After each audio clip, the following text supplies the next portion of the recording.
The tuxedo hung crisp and unwrinkled on the back of the door, a silent sentinel mocking the chaos unfolding in the cramped Brooklyn apartment. Nathaniel's heart slammed against his ribs like a trapped bird as he lunged for the doorknob, but there was Rufus, his scruffy mutt of a golden retriever.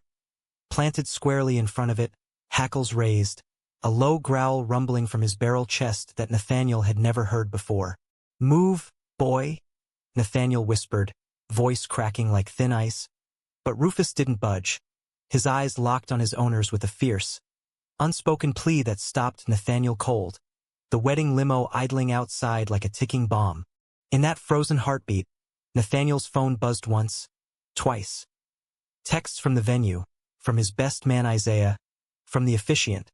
But he ignored them, sinking to his knees beside Rufus, burying his face in the dog's warm fur that smelled of earth in yesterday's park run.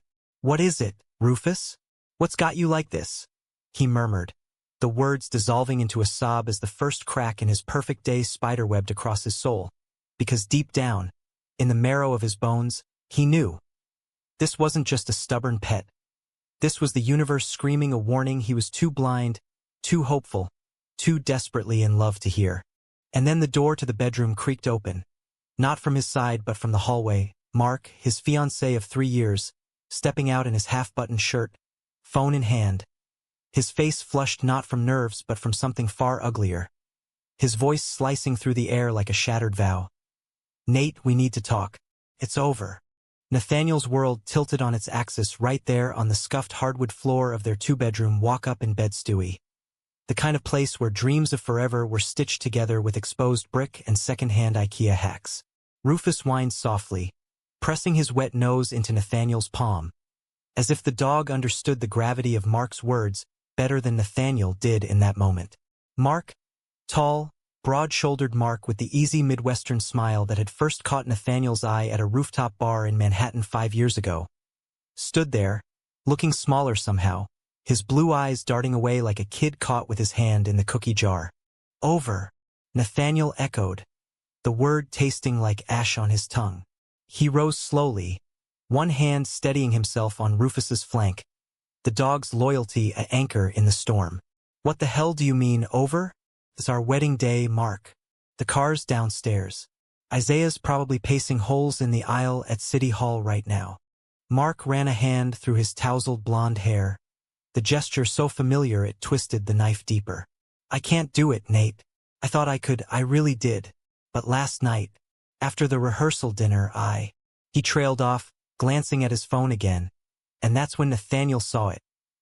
The glow of the screen illuminating a string of messages, hearts and kisses from a name he didn't recognize. Elena. The name hit like a sucker punch. Elena, Mark's ex from college, the one who'd gotten away, as he drunkenly confessed one night over cheap bourbon. They'd laughed about it then, Nathaniel teasing him about straight guy nostalgia. But now it was a live wire sparking between them. "You texted her," Nathaniel said flatly, piecing it together as Rufus shifted, his growl returning, low and protective. "After everything? After we picked out rings, wrote vows, invited our families. Yours from Ohio, mine from that godforsaken foster shuffle in Jersey. You're throwing it away for some ghost." Mark's shoulders slumped, defeat etching lines into his face that hadn't been there yesterday.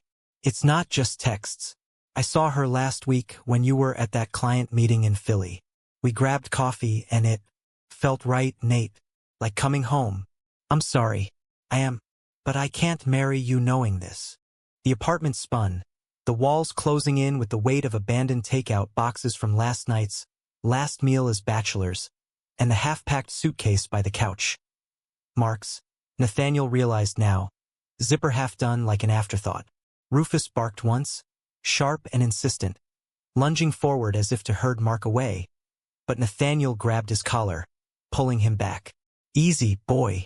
He's not worth the bite." Mark flinched, grabbing his jacket from the chair. "I'll call the officiant. Tell everyone it's off. You deserve better than this, Nate.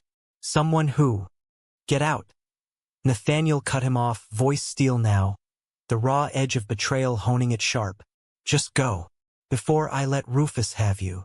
The door clicked shut behind Mark like the final punctuation on a death sentence, leaving Nathaniel alone with the echo of his own ragged breathing and Rufus's tail thumping uncertainly against the floor.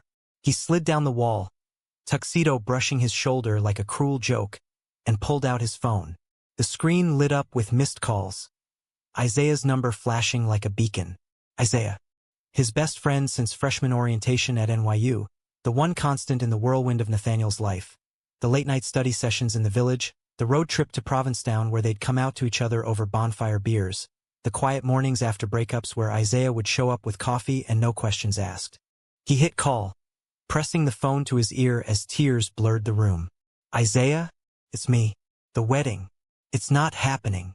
Isaiah's voice came through, steady as ever, laced with that faint southern drawl from his Georgia roots. Nate? Jesus, man. Where are you? The car's here, but Mark's not answering. What's going on? Rufus knew. Nathaniel laughed bitterly, the sound breaking into a choke. My damn dog blocked the door. And then Mark. He admitted it. Elena. Coffee turned into. God. I don't even want to know. A pause, heavy with unspoken fury. That son of a bitch. Stay put. I'm coming over. We'll figure this out. But as Nathaniel hung up, staring at the engagement ring still glinting on his finger, simple platinum, engraved with always, M, he wondered if there was anything left to figure out. The truth Mark had unearthed wasn't just his infidelity. It was the fragile scaffolding of Nathaniel's own heart, built on years of chasing normalcy after a childhood of being the different kid, the one shuffled between homes because no one wanted the quiet black boy who preferred books to brawls. Marrying Mark had been his ticket to that American dream. Picket fence in the suburbs, maybe kids one day through surrogacy. A life where love meant stability, not the wild ache he'd always feared. Rufus nudged him then, licking the salt from his cheeks. And for the first time that morning, Nathaniel let himself lean into the dog's warmth, whispering, "What would I do without you, huh? You're the only one who's never lied." The buzzer sounded 20 minutes later. Isaiah, bounding up the stairs 2 at a time, his dark curls wild from the wind, brown eyes snapping with a mix of concern and barely contained rage. He was dressed in his best man tux, the deep navy fabric hugging his athletic frame, a far cry from the baggy tees of their college days. "Nate," he breathed, pulling Nathaniel into a hug that smelled of sandalwood and fresh rain, strong arms wrapping around him like a lifeline. "I'm so sorry. This is bullshit." Nathaniel clung to him, the solid reality of Isaiah grounding him as sobs racked his body. "He was going to be my husband, we had plans. A life." Isaiah pulled back just enough to cup Nathaniel's face, thumbs brushing away tears with a tenderness that made Nathaniel's chest tighten in ways he didn't dare name. "Plans change. And you're worth a hell of a lot more than some guy who can't see what's right in front of him." His gaze held Nathaniel's, intense, searching, and for a split second, the air between them crackled with something unspoken, electric. Rufus, ever the mood-breaker, wedged between them, tail wagging furiously, and Isaiah chuckled, kneeling to scratch behind the dog's ears. "Hey, hero, you saved the day, didn't you? Good boy." As the afternoon bled into evening, the 3 of them, man, dog, and the friend who felt like more, curled up on the couch with takeout Thai and a bottle of bourbon Isaiah had swiped from the rehearsal bar. Nathaniel peeled off the ring, setting it on the coffee table like a relic, and talked until his voice grew hoarse. About the foster homes where love was a transaction, about coming out at 17 to a social worker who just nodded and moved on, about meeting Mark at that bar and thinking, "Finally, someone sees me." Isaiah listened, his hand resting lightly on Nathaniel's knee, a steady presence that warmed more than the liquor. "You know, Nate," he said softly as the city lights flickered on outside the window, "I've always seen you, every damn day." Nathaniel met his eyes, the words hanging heavy, and in that vulnerable hush, he felt the first stirrings of possibility. A truth Rufus had perhaps known all along, waiting to be uncovered. But the night wasn't done unraveling secrets. As Isaiah dozed on the couch, arms slung protectively over Rufus, Nathaniel's phone lit up again. Not Mark, but a voicemail from his mother, the woman who'd fought tooth and nail to adopt him at 12, her voice thick with worry. "Baby, I just heard from the family chat. Whatever happened, you call me. We're here. Always." He didn't call back. Not yet.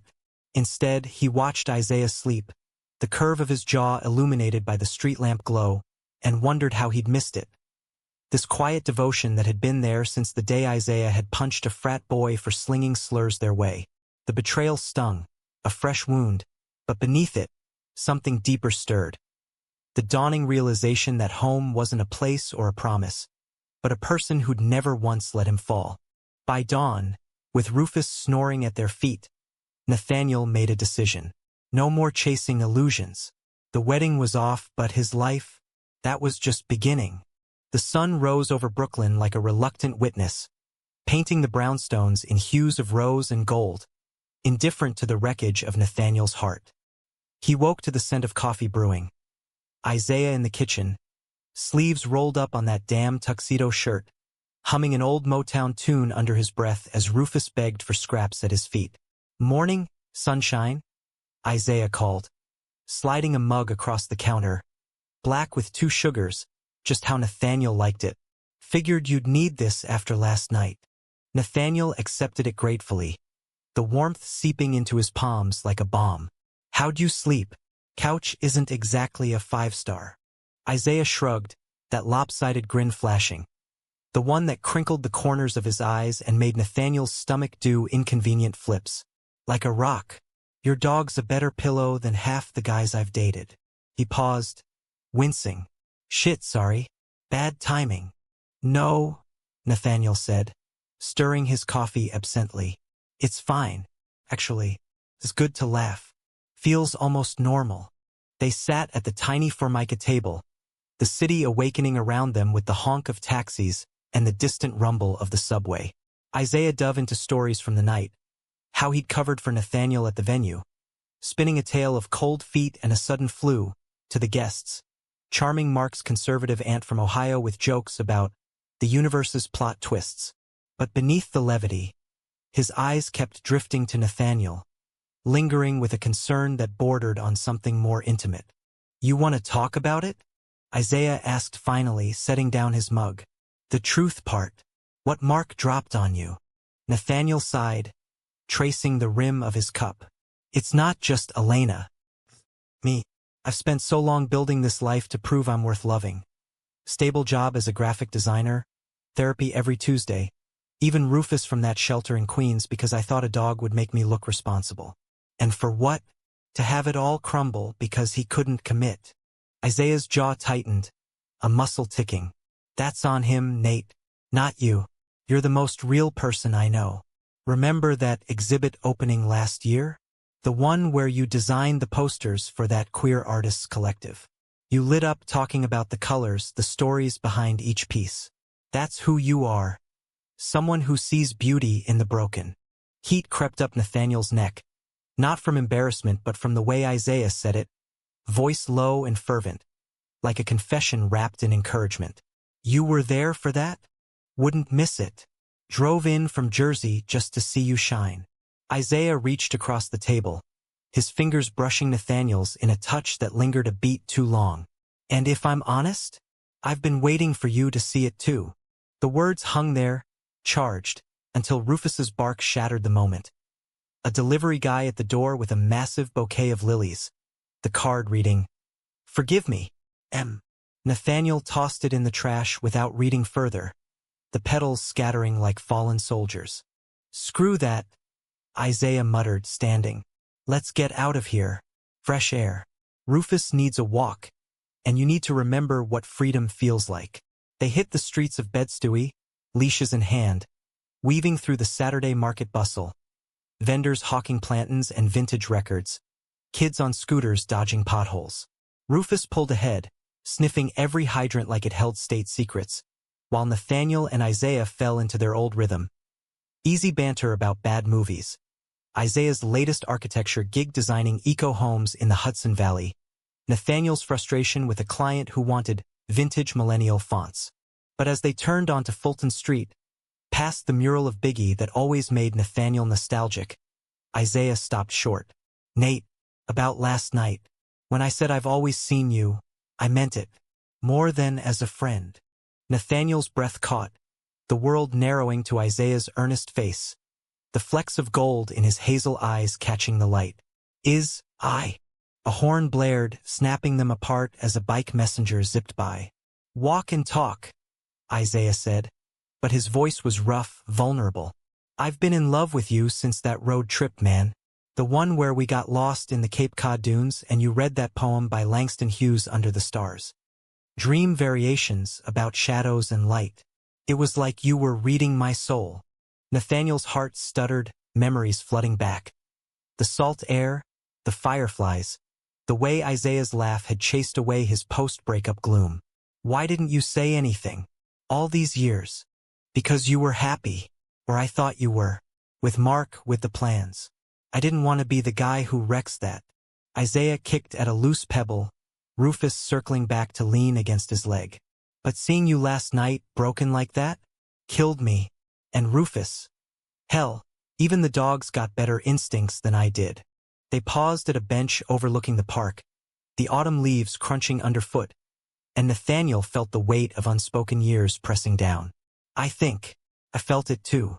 Glimpses, like when you'd crash on my couch after long shifts, and I'd wake up to you making eggs, looking at me like I was the only thing that mattered.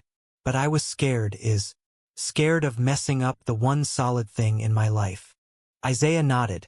No pressure in his stance, just quiet hope. And now, Nathaniel echoed, a small smile breaking through. Now I think Rufus was right to block that door. Maybe he was blocking me from the wrong path. They didn't kiss, not yet. It was too raw, too soon after the knife twist of betrayal. Instead, they walked on, shoulders brushing, the conversation shifting to lighter things. Isaiah's dream of building a tiny house for queer youth in transition.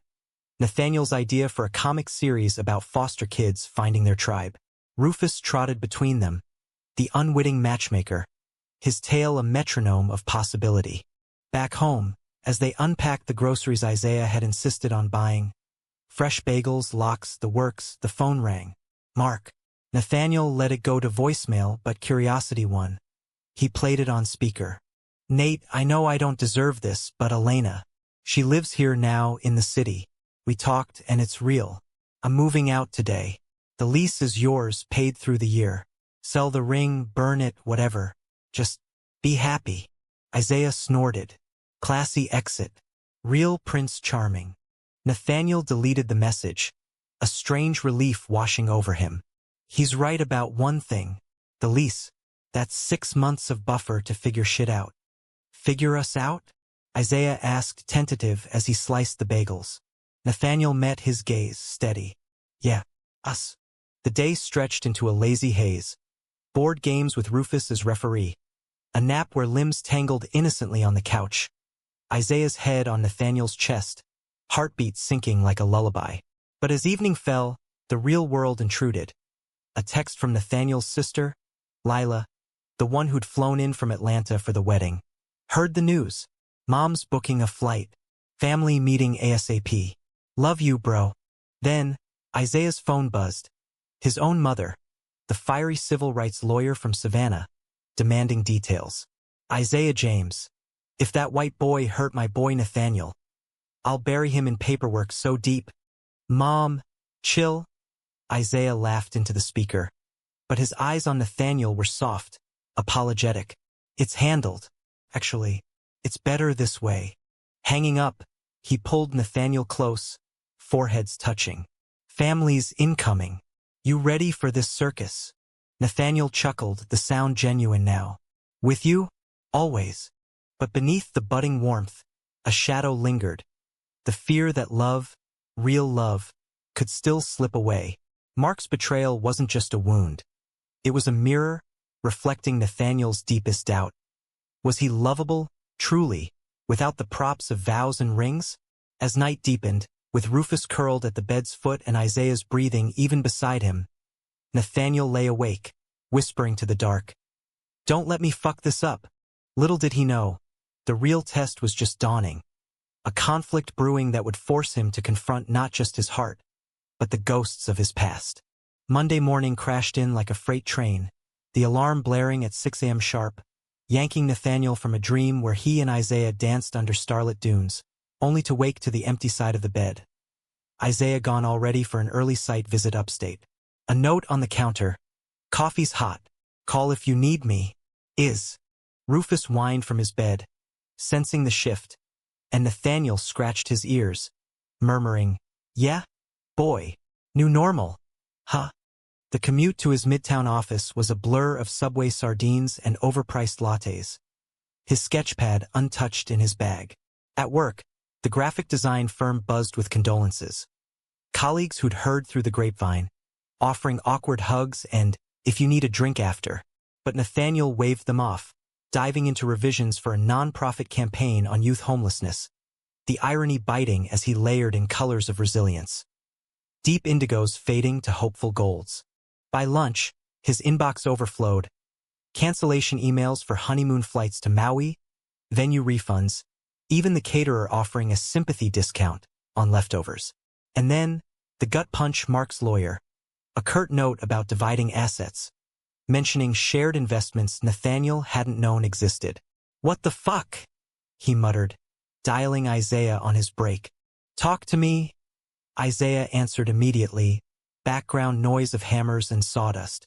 "Mark's lawyering up, like I'm the enemy here. And get this, he funneled some of our joint savings into a startup with Elena. Tech thing for real estate apps. I had no idea. A string of curses, low and venomous. That bastard. Okay, breathe. My mom's a shark. Want me to loop her in? Pro bono for you anytime." Nathaniel leaned against the office window, overlooking the ceaseless rush of Fifth Avenue. "Maybe. Just feels like he's erasing me. Like I was a placeholder." "You're no placeholder, Nate. You're the main event." Isaiah's voice softened. "Tonight, dinner at my place in Jersey. We'll plot world domination over pasta." The promise steadied him, enough to power through the afternoon. But as he packed up, his phone lit with a call from an unknown number. Lila, patching through their mom on speaker. "Nate, honey." His mother's voice came, warm but edged with that Jersey steel. "Your sister's filling me in. That boy Mark ain't worth the dirt on Rufus's paws. We're coming up Friday. Pack your bags, we're doing a girls' weekend in the city. No arguments." "Mom, it's not." But she barreled on, Lila chiming in with tales of her own messy divorce. And by the end, Nathaniel was laughing through tears, the familial tether pulling him back from the brink. Isaiah's Jersey apartment was a revelation. A converted loft in a brick mill building along the Hudson, floor-to-ceiling windows framing the river's moody flow, blueprints scattered like confetti across a drafting table. "Home sweet chaos," Isaiah grinned, uncorking a bottle of Chianti as Rufus explored, tail helicoptering. "Pasta's almost ready, carbonara, your favorite." They ate on the balcony as dusk settled, the city lights twinkling across the water like distant promises. Conversation flowed from Mark's duplicity to lighter shores, Isaiah's childhood building forts in Georgia pines, Nathaniel's secret talent for caricatures that had once landed him a school art award. But as the wine loosened tongues, deeper currents surfaced. "You ever think about why you picked Mark?" Isaiah asked, twirling fettuccine on his fork. "I mean, he was solid, yeah, but safe." Nathaniel sipped his wine, the tang sharp. "Safe's what I craved. After bouncing homes, 7 and 8 years, love felt like quicksand. Mark was a raft. Predictable. No waves." Isaiah nodded, eyes distant. "I get it. My folks split when I was 10. Dad couldn't handle Mom's activism, all those marches for marriage equality before it was cool. I learned early, love's a battlefield. That's why I've kept things casual. Dates that fizzle, projects that last longer. Their gazes locked, the admission bridging the space between. Until now," Nathaniel ventured. "Until you." Isaiah set down his fork, hand finding Nathaniel's across the table. "But I'm scared too, Nate. What if I'm not enough? What if this us is just rebound glow?" The vulnerability cracked something in Nathaniel, raw and real. "Then we fight for it. Like you said, main event." The kiss happened then, tentative at first. A brush of lips over the rim of wine glasses, tasting of salt and sweetness. Then deepening as hands found hair, necks, the curve of shoulders. It wasn't fireworks. It was Huthfire, steady and consuming. Rufus's distant bark a cheer from the living room. They pulled apart breathless, foreheads pressed. "Wow," Nathaniel whispered. "Yeah," Isaiah agreed, grinning. "Wow." But romance's honeymoon phase was short-lived. Wednesday brought the storm. Mark showed up at Nathaniel's office unannounced, disheveled in a hoodie, eyes red-rimmed. "Nate, please.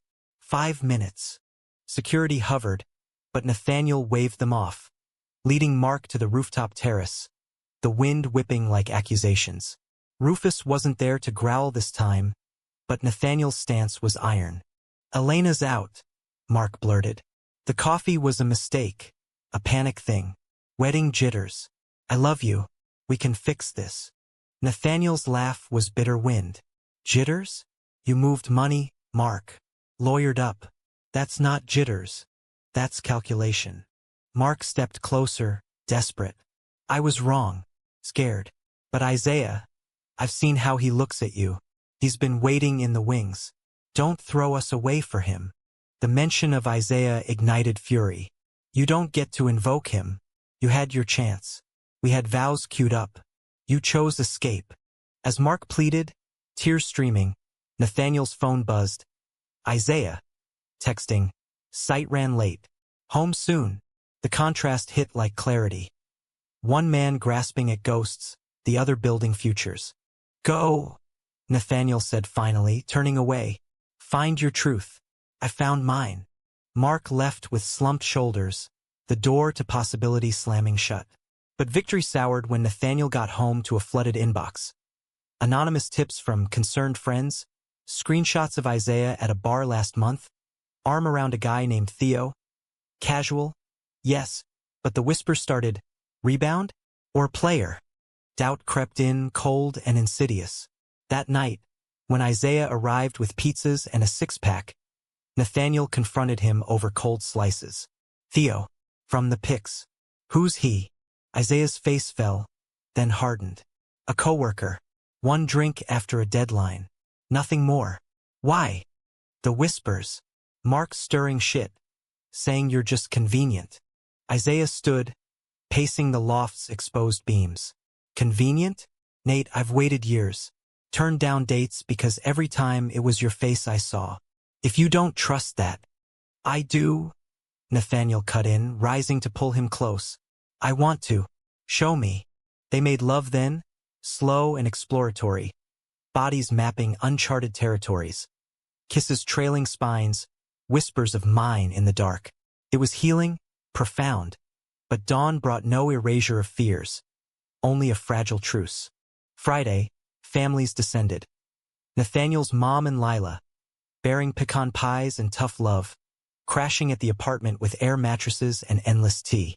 Isaiah's mom arrived too, a whirlwind of locks and legal pads, commandeering the kitchen for gumbo. The weekend was a blur of brunches at Sarabeth's, walks in Prospect Park where Rufus herded the elders, and late-night talks on the fire escape. Moms swapping stories of raising queer sons in worlds not ready. "You're good for him, Isaiah," Nathaniel's mom said one evening, eyeing them over cards. "Steady, like my boy needs." But amid the warmth, conflict brewed. Lila pulled Nathaniel aside, whispering, "Mark called me, begging for a second chance. Says Isaiah's trouble. Some bar hookup history." The seed of betrayal, Mark's final jab, took root, poisoning the soil just as Nathaniel's heart began to bloom. The betrayal unfolded not in a blaze, but a slow smolder, starting with a single email that pinged into Nathaniel's inbox on a rainy Tuesday. The kind of downpour that turned Manhattan sidewalks into rivers of regret. Sender, anonymous@gmail.com. Subject, "For your own good." Attached, a grainy photo of Isaiah and Theo, not just an arm around a shoulder, but lips brushing in what looked like a dimly lit booth at some East Village dive. Nathaniel stared at it in his office bathroom stall, the fluorescent hum mocking his nausea. The timestamp, 3 weeks ago, during a guys' night Isaiah had mentioned offhand. Nothing serious, he'd said then, but now? Now it screamed lie, or at least omission, the very sins Mark had committed. He didn't confront Isaiah that night. Instead, he called in sick the next day, holing up with Rufus in the apartment, scrolling through old texts, photos of him and Isaiah at pride parades, Coney Island hot dog stands, the raw ache of what-ifs twisting tighter. Rufus sensed it, staying glued to his side, head in lap as Nathaniel whispered, "Am I a fool again, boy? Chasing shadows?" By evening, Isaiah showed up unannounced, drenched from the storm, take-out bags swinging. "Heard you were under the weather. Brought matzo ball soup, my mom's recipe." His smile faltered at Nathaniel's expression. "Nate, what's wrong?" Nathaniel handed him the phone, the photo glaring up like evidence in a trial. Isaiah's face drained of color, then flushed with anger. "This? It's bullshit. Theo's a flirt. Kissed me on a dare, drunk off cheap tequila. Pushed him away. Ask him. And I should believe that? After Mark's coffee turned into everything." Isaiah recoiled as if slapped. "So this is about trust? Or punishment? I'm not him, Nate. I've laid it all out, heart on the line. If you can't see that." "I see it," Nathaniel snapped, voice breaking. "But seeing and believing? That's the war." The argument escalated, words flying like shrapnel. Isaiah accusing Nathaniel of walls built from foster scars. Nathaniel hurling Isaiah's casual past like a grenade. Rufus barked from the corner, distressed, but they barely noticed, until Isaiah grabbed his jacket. "I love you, Nate, but love isn't a battlefield if you're the one firing blanks. Call when you're ready to fight for us." The door slammed, echoing in the hollow space, leaving Nathaniel with soup gone cold and a dog who wouldn't meet his eyes. He spent the night pacing, replaying every moment. The dunes, the kiss, the way Isaiah's hand fit in his like it was carved there. Was it real or just the rebound's cruel mirage? Wednesday brought Lila, storming in from her hotel with coffee and clarity. Saw the photo, tracked down the sender. Some shady account linked to Mark's IP. That weasel. Nathaniel's stomach dropped. Mark? Why? Revenge? Jealousy? Who knows? But Isaiah? I saw him yesterday at the park with Rufus. Waited hours, looking wrecked. Talked to him, idiot. Fueled by guilt and longing, Nathaniel drove to the Hudson site that afternoon, mud sucking at his boots as he navigated cranes and concrete. Isaiah was there, blueprint in hand, directing a crew with quiet authority. But his eyes, red-rimmed, distant, betrayed the toll. Nathaniel called, voice lost in the din until Isaiah turned, expression guarded. "Here to finish the job?" Isaiah asked, folding the print. "Or just sightseeing?" "To apologize." Nathaniel stepped closer, rain mixing with unshed tears. The photo, Lila traced it. Mark. It was him, twisting the knife. Isaiah's shoulders sagged, relief warring with hurt. "I figured, but it doesn't erase the doubt you threw at me. Like I'm on trial for his crimes. You're not. God is, you're the opposite. The one who stayed." Nathaniel reached out, fingers grazing Isaiah's arm. "I built those walls because losing Mark cracked me open. But you're the light getting in." Isaiah searched his face, then pulled him into a fierce hug, the scent of wet earth and cologne grounding. "Then let's rebuild. Together. No more ghosts." They drove back in silence at first, hands clasped over the gearshift, the wipers a rhythmic vow. At the apartment, reconciliation was tender. Apologies murmured over shared showers, bodies reconnecting with a reverence that spoke of second chances. Rufus approved, tail thumping as they collapsed into bed, tangled and spent. But the climax loomed, unbidden. Friday night, as families gathered for an impromptu, unwedding dinner at a cozy Italian spot in Williamsburg. Mom's toasting with limoncello, Lila teasing Isaiah about his awful bow tie. Mark appeared at the door, uninvited, Elena on his arm, her hand possessive on his elbow. The table fell silent, forks hovering. Nathaniel's mom bristled, Isaiah's hand tightening under the tablecloth. "What the hell?" Lila hissed. Mark's eyes locked on Nathaniel, pleading masked as bravado. Heard about the drama. Thought we should clear the air. For closure. Elena smiled tightly, all polished Manhattan edges. We're engaged now. Figured you'd want to know. The restaurant spun, betrayal's echo chamber amplifying the humiliation. Guests stared, whispers rippling. Isaiah stood first, voice calm thunder. You got your closure when you walked out. Leave. But Mark pressed, stepping forward. Nate, it was real once. Don't let him poison it. Poison. Nathaniel rose, voice steady despite the quake inside. You did that yourself. With lies, with sabotage. We're done. Security escorted them out, but the damage lingered, a toxic residue. Back home, the high of unity crashed into recriminations. How'd he even know we were here? Isaiah fumed. Someone leaked. Maybe your sister? Lila? No way. But doubt seeded again. Familial bonds straining under suspicion. Saturday dawned with confrontation. Nathaniel grilled Lila over brunch. Her denials fierce but eyes evasive. Mark called me last week, yeah, begging. I told him to drop dead. But I might have mentioned dinner. Thought it'd force his hand. Make him back off. You what? Nathaniel's voice rose, Rufus slinking under the table. You invited the grenade?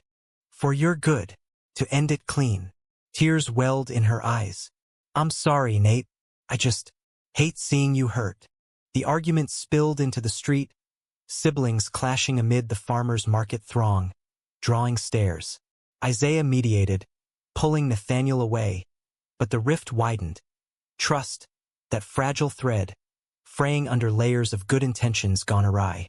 That night, alone, Isaiah at a deadline, families departed. Nathaniel walked Rufus along the East River, the water black as his mood. What now, boy? He murmured, the dog's head resting on his knee. Betrayal wasn't just Mark's. It was everywhere. In the people who loved him most, their fixes fracturing further. A call from Isaiah broke the reverie. Come over, please. We need to talk. Everything. Nathaniel went, the drive a blur of neon. At the loft, Isaiah waited with candles and a playlist of their shared anthems. Nina Simone's Feeling Good. I don't care about the dinner, Isaiah said, pulling him close. Or Lila's slip. Care about you. About building something real. They talked till dawn. Vulnerabilities bared, fears named. Nathaniel confessed his terror of abandonment. Isaiah his dread of not measuring up to perfect exes. In the hush, they vowed. Not with rings, but words. To choose each other, daily, fiercely. But as sleep claimed them, Nathaniel's phone buzzed once more. A text from Mark. One last truth. Isaiah's keeping secrets. Ask about the accident. The seed of deeper conflict took root, promising a storm neither could weather alone. The text from Mark lingered like a splinter under Nathaniel's skin, itching through the fragile peace he'd forged with Isaiah. The accident. What accident? Isaiah had mentioned a childhood crash once. Something about his dad's truck hydroplaning on Georgia rain-slick roads, but always glossed over with a shrug. Water under the bridge. Now, in the gray light of Isaiah's loft, with the man himself still asleep beside him, arms lax and trusting, Nathaniel felt the pull of curiosity warring with loyalty. He deleted the message, rolling over to trace the line of Isaiah's shoulder, the skin warm and freckled from summers past. No more ghosts, he'd promised. But Mark's words echoed, a siren's call to doubt. Work that week was a grind, endless revisions for a corporate rebrand. His creativity stalled like a flooded engine. Rufus stayed home, but Isaiah popped by midday with sandwiches, his presence a salve. Missed you, he'd murmur, stealing a kiss in the supply closet. Quick and heated, enough to banish shadows temporarily. But by Thursday, the splinter festered. Anonymous emails trickled in. More photos. This time of Isaiah at a support group meeting. Caption, hiding his demons? Nathaniel's stomach churned. He'd known about the therapy, the post-crash anxiety that sometimes locked Isaiah in at night, but not the depth. When confronted gently over dinner, Thai basil chicken from the spot on St. Mark's. Isaiah sighed, setting down his chopsticks. It's the anniversary next month. Dad died in that wreck, drunk driver. I was 15 in the passenger seat. Blame's a bitch. I survived, he didn't. Therapy helps, but some nights I spiral. Nathaniel's heart clenched, reaching for his hand. Why hide it? I could have been there. Isaiah's eyes glistened. Because you're healing your own shit, Nate. Didn't want to dump mine. But yeah, Mark knew. Overheard once at a party. Twisted it into ammo. The revelation bonded them deeper. Nights spent holding vigil as Isaiah talked through nightmares. Nathaniel sharing foster tales of locked closets and empty promises. Rufus became their sentinel, sleeping between a furry bridge. Yet the high tide of intimacy crested toward conflict. Lila's fix had ripples. Mark, spurned, escalated, filing a frivolous claim on the apartment lease, citing emotional distress from the breakup. Isaiah's mom, true to form, shredded it in court, but the tabloid vultures circled. A local queer blog picking up the jilted groom versus best friend angle, painting Isaiah as the villainous interloper. Public scrutiny stung. At a gallery opening for Nathaniel's collective, vibrant portraits of trans elders, his designs framing their stories. Whispers followed. That's him, the rebound guy. Isaiah endured, arm around Nathaniel's waist, but tension coiled, his smile strained. The climax erupted at the event's afterparty, a rooftop affair under string lights and October chill. Mark crashed it, Elena absent, his face gaunt with obsession. Nate, he slurred, breath whiskey sour, grabbing Nathaniel's elbow as Isaiah fetched drinks. He's dangerous. The accident? He was driving. Blame shifted to the drunk, but I saw the report. Isaiah's blood alcohol was over the limit. Lies, Nathaniel knew. Isaiah's dad had been the driver. But the accusation landed like venom, guests gasping. Isaiah returned then, eyes blazing, shoving Mark back. Get the fuck out. Your truth's a forgery. Fists clenched, Mark lunged. Isaiah sidestepped, but the scuffle drew blood. A cut lip for Isaiah. Security hauling Mark away in cuffs for assault. In the aftermath, as ambulances wailed distant, Nathaniel cleaned Isaiah's wound in a quiet corner, ice pack trembling in his hand. He's unhinged, Isaiah muttered, wincing. But it worked, doubt in your eyes. No, Nathaniel insisted, cupping his face. Rage, yes, but not doubt. You're my truth. They left early, cab ride silent, the city a smear of lights. At home, emotion overflowed. Lovemaking turned desperate, bodies clashing in a storm of need and fear, tears mingling on pillows. I can't lose you, Isaiah gasped, holding tight. You won't? Nathaniel vowed. But the words felt thin against the rising gale. The fallout cascaded. Mark's arrest made headlines. Queer wedding woe turns violent, twisting their story into spectacle. Nathaniel's mom called daily, urging therapy. Isaiah's withdrew into work, blueprints his escape. Rufus, bless him, herded them together, pawing at doors, whining until they sat side by side. Betrayal's deepest cut came from within. Nathaniel's own fear, manifesting in a panic attack mid-client pitch, visions of abandonment crashing like waves. Isaiah found him curled in the bathroom, Rufus guarding. Breathe with me, he coached, voice anchor steady. In, out. You're safe. In that vulnerability, Nathaniel broke.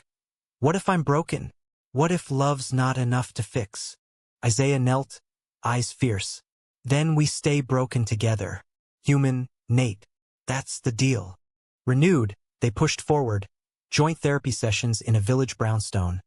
Walks where Rufus led the way, small rituals. Sunday pancakes, stargazing from the fire escape. Romance bloomed in margins. Isaiah sketching a tiny house blueprint labeled Our Haven. Nathaniel designing a tattoo for them. Interlocked roots, symbol of endurance. But the world conspired. Elena, Mark's new fiancée, reached out. An olive branch? Or ploy? He's getting help, she emailed. But he wanted you to know. The money he took? For rehab. Not us. Half-truths, perhaps, but it humanized the monster, complicating hate into pity. Nathaniel shared it with Isaiah, who scoffed. Trap. Don't bite. Yet it stirred empathy's tide. Nathaniel visiting Mark in a Manhattan clinic, sterile halls, guarded eyes. Why? He demanded simply. Mark looked smaller, medicated calm. Fear. You were the dream, Elena the escape. Ruined it all. Sorry doesn't cut it, but it's yours. Closure, bitter as quinine, but necessary. Leaving, Nathaniel felt unburdened, the weight lifting like fog. Back with Isaiah, he shared it all, no secrets. He owned it. Finally. Isaiah pulled him close, kiss lingering. Proud of you, facing dragons. Their love deepened, humanistic in its mess. Arguments over chores yielding to laughter, fears voiced turning to strengths. Rufus aged gracefully, graying muzzle a reminder of time's gift. As winter nipped, they planned. No grand wedding, but a commitment ceremony in the Hudson Valley, under oaks Isaiah had planted. Invites went out. Families, friends, even Lila redeemed. But climax's echo lingered, one final test. A storm hit, literal and figurative. Power out, Isaiah's anxiety spiking in the dark, Nathaniel's old terrors whispering. They weathered it huddled by candlelight, Rufus between, stories shared till dawn. In that vigil, Nathaniel realized, love wasn't absence of storm, but dancing in rain. Spring arrived in the Hudson Valley like a whispered absolution, dogwoods blooming pink against the river's steady murmur, the air thick with possibility and the faint tang of Isaiah's fresh-sawed lumber. Their tiny house, Isaiah's gift, a 400-square-foot haven of reclaimed wood and solar panels, stood half-built on a leased plot, a testament to hands joined in creation. Nathaniel hammered nails beside him some days, Rufus chasing squirrels in the grass, the rhythm of labor sinking their hearts. The commitment ceremony was intimate, held under a canopy of those young oaks. 20 souls, moms trading recipes, Lila toasting with sparkling cider, even a letter from Mark read aloud, his words of well wishes a quiet redemption. No tuxes, just linen shirts and wildflowers woven into buttonholes. Vows exchanged on a porch not yet painted, Isaiah's voice steady. I choose your shadows as much as your light, every dawn. Nathaniel's trembling. You are my home, built not of walls, but welcomes. Rufus officiated in spirit, ring-bearer with a velvet pouch around his neck, dropping it at their feet to cheers. The kiss sealed it, soft, then fierce, the world fading to the taste of forever. Months blurred into rhythm, Nathaniel's designs gaining acclaim, a solo exhibit in Chelsea showcasing resilient threads, portraits of queer survivors, Isaiah's architecture firm landing a contract for affordable housing in Brooklyn. Evenings were sacred. Rufus walks at dusk, dinners of grilled trout from the river, nights where bodies and souls intertwined, laughter echoing off beams. Betrayal scars faded to silver. Mark and Elena's wedding a footnote in a group chat, polite distance maintained. Nathaniel's therapy unearthed deeper roots, forgiving not just others, but the boy who'd learned love as loss. Isaiah, too, confronted his ghosts, a road trip to Georgia closing the accident circle. Visiting his dad's grave, scattering wildflowers, Rufus at heel. One crisp autumn eve, as leaves turned fire orange, Nathaniel felt the shift. A life reshaped not by ruin, but rebirth. Sitting on their completed porch, Isaiah's head on his shoulder, Rufus snoring at their feet. He traced the tattoo on Isaiah's wrist, the roots now inked matching his own. Think Rufus knew? Nathaniel murmured, hand in Isaiah's. Isaiah chuckled, nuzzling closer. From day one, smartest damn dog in Brooklyn. The truth that had reshaped Nathaniel's life wasn't Mark's fall or Isaiah's rise. It was the revelation that love, in its raw, humanistic glory, thrived not in perfection, but persistence. In choosing vulnerability over armor, mess over myth. America, with its vast skylines and hidden heartaches, had been the stage.